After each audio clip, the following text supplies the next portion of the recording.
Student देखिए प्रश्नावली 2 का दूसरा प्रश्न है। लिखा है कि आयत की दो आसन्न भुजाओं के माप क्रमशः 5 सेंटीमीटर और 7.5 सेंटीमीटर है। स्केल गुणा करके नए भुजाओं की माप और क्षेत्रफल ज्ञात कीजिए बोल रहा है। ठीक है, तो मैंने प्रश्न को थोड़ा से छोटा लिखते हैं। ठीक है, लंबा चौड़ा पसंद नहीं इसलिए, वैसे आपने चित्र में देख लिया होगा। तो यहाँ पर तीन ठो स्केल गुणक दिया है। पहला दिया है देखिए 0.8, दूसरा में 1.2, तीसरा में 1.0। ठीक है, तो इन्हीं तीनों का इसमें जो है गुणा करके नया क्षेत्रफल बनाना है। ठीक है, तो सबसे पहले देखिए एक आयत बोला है तो एक आयत बना लेते हैं। ऐसे एक आयत है, इसके दो आसन्न भुजा के लिखा देखिए, दो आसन्न भुजा यानी कि दो ठो भुजा जहाँ पर जुड़ा रहता है उसको आसन्न भुजा बोलते हैं। मान लीजिए एक भुजा है, एक ये वाला है, तो इन दोनों जुड़ा हुआ यहाँ से, तो ये दोनों आसन्न भुजा है। उसी तरह से ये दोनों आपस में जुड़ा है तो ये भी आसन्न कहलाएगा। ये दोनों आपस में जुड़ा है ये दोनों, तो ये जो है आसन्न भुजा कहलाएगा। तो बोल दिया कि एक भुजा जो है 5 सेंटीमीटर है और दूसरा जो है 7.5 है। ठीक है, ये 5 ये 7.5। तो हमको जो है इसको जो है स्केल गुणक करना है। ठीक है, और नया क्षेत्रफल निकालना है। तो पहला वाला को हल करते हैं। देखिए, तो आयत का क्षेत्रफल क्या होता है? आयत का क्षेत्रफल होता है लंबाई गुना चौड़ाई। ठीक है, लंबाई गुना चौड़ाई। ठीक है, तो स्केल करते हुए इसको क्षेत्रफल निकालना है। ठीक है, तो लंबाई इसका देखिए 7.5 है। ठीक है, और चौड़ाई जो है इसका 5 है। ठीक है, ये जो है नॉर्मल है, लेकिन हमें इसको स्केल करने पर, ठीक है, स्केल करने पर मतलब इसको जो है छोटा कर रहे हैं। देखिए, तो ये जो है 7.5 को गुना सबसे पहले किससे कर लेंगे? 0.8 से, या फिर ऐसा करते हैं। ठीक है, यहीं पर डायरेक्ट नहीं लगाते। देखिए, इसको जो है एक ले लेते हैं। ठीक है, लंबाई क्या है? देखिए, लंबाई जो है 7.5 है, तो इस 7.5 को हम जो है स्केल कर रहे हैं 0.8 से। ठीक है, तो क्या हो जाएगा? चलिए गुना करते हैं। 8 के पढ़ा 5 बार तो 8 5 40 का शून्य हासिल 4। 8 के पढ़ा 7 बार तो 37 37 49, 7 8 56, 56 में फिर 4 जोड़ेंगे तो 60 हो जाएगा। दशमलव कितने के बाद है? दशमलव यहाँ एक के बाद, यहाँ एक के बाद, कुल मिला के 2 के बाद। ठीक है, तो ये क्या आ जाएगा? इसका उत्तर जो है 6 आ रहा है। ठीक है, दशमलव के बाद 0 0 है तो इसको 0 को नहीं लेते हैं, सिर्फ 6 है। तो ये हो गया लंबाई। अब देखिए इसका चौड़ाई भी निकाल लेते हैं। तो चौड़ाई देखिए इसका जो है क्या है? 5 है।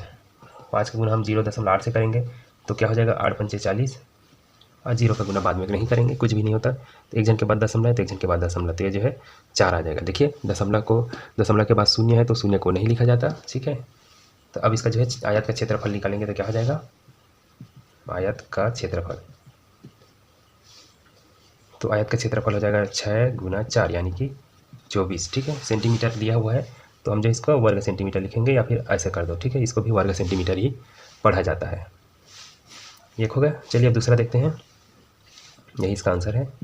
दूसरा में फिर यही 6, लंबाई चौड़ाई तो सेम रहेगा, बस गुणक जो है बदल जाएगा। ठीक है, तो इसके लिए लंबाई निकाल लेते हैं। लंबाई क्या है? 7.5। इसका गुणक यहाँ पर देखिए लिख लेते हैं, स्केल गुणक यहाँ पर है 1.2।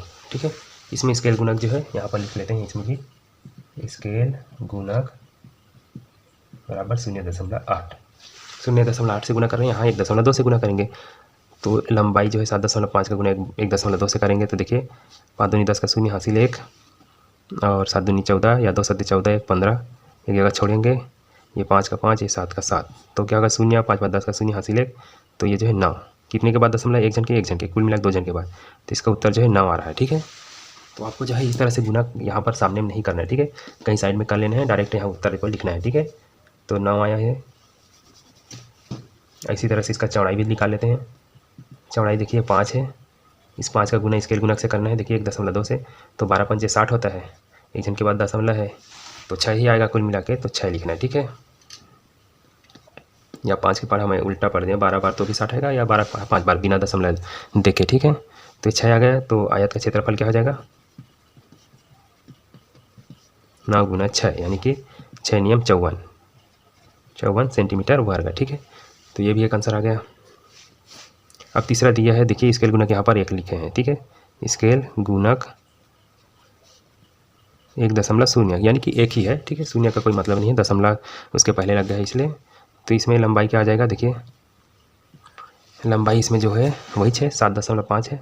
7.5 का गुना जी 1.0 से करोगे तो कुल मिला के यही मिलता है। ठीक है, नहीं तो करके देख लो, शून्य से गुना करोगे तो पूरे दोनों शून्य हो जाएगा, 1 से गुना करोगे तो 5 का 5, 7 का 7, 0 5 7, कितने के बाद दशमलव? इधर 1 के बाद, इधर 2 जन के बाद, तो देखिए 7.5 ही आ रहा है और शून्य आ रहा है, इसलिए जो है 7.5 ही लिखना, ठीक है। इधर और शून्य है उसको मत लिखो।